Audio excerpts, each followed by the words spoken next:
Welcome back, wine enthusiasts, to another episode of Winometer Weekly Wine News, your go-to source for all things wine. I'm Amy. And I'm Chris.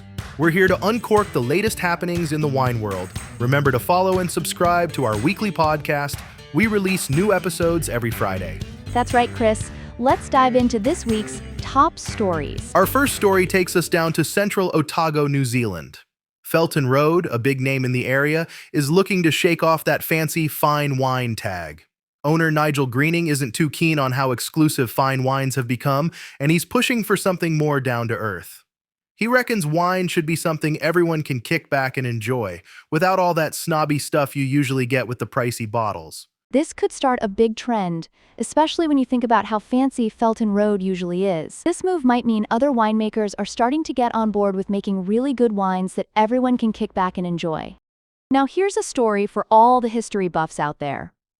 Archaeologists in Pompeii have just uncovered some incredibly rare frescoes featuring none other than Dionysus, the god of wine himself. These paintings, which were buried for nearly 2,000 years, show vibrant scenes of wine feasts and celebrations, giving us a glimpse into just how important wine was in ancient Roman culture. Wow.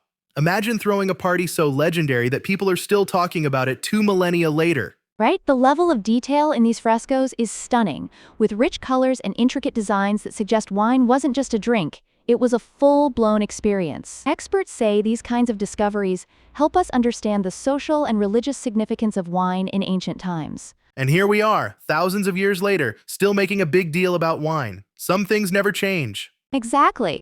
Just proves that wine has always been more than just a beverage.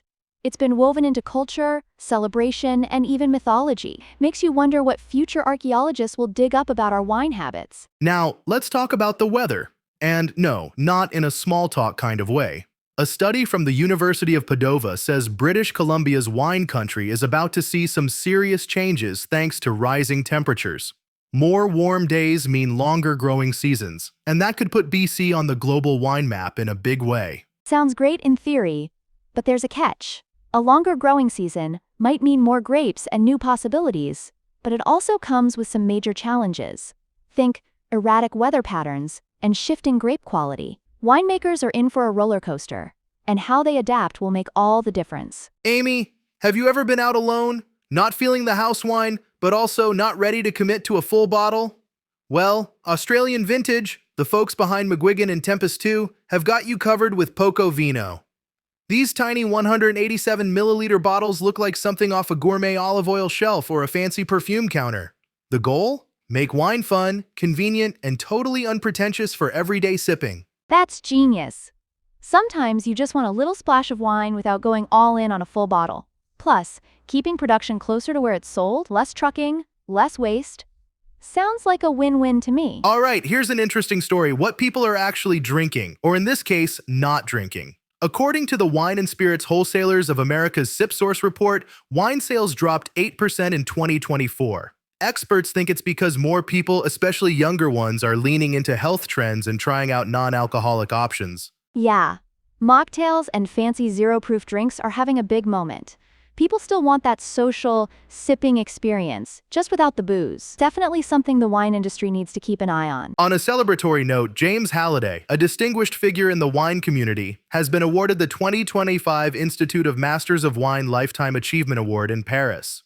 This honor recognizes his outstanding contributions to the global wine industry over several decades. Congratulations to Mr. Halliday. His dedication and passion have undoubtedly left a lasting impact on the wine world. That wraps up this week's edition of Winometer Weekly Wine News. We hope you enjoyed the updates. Don't forget to follow and subscribe to our podcast.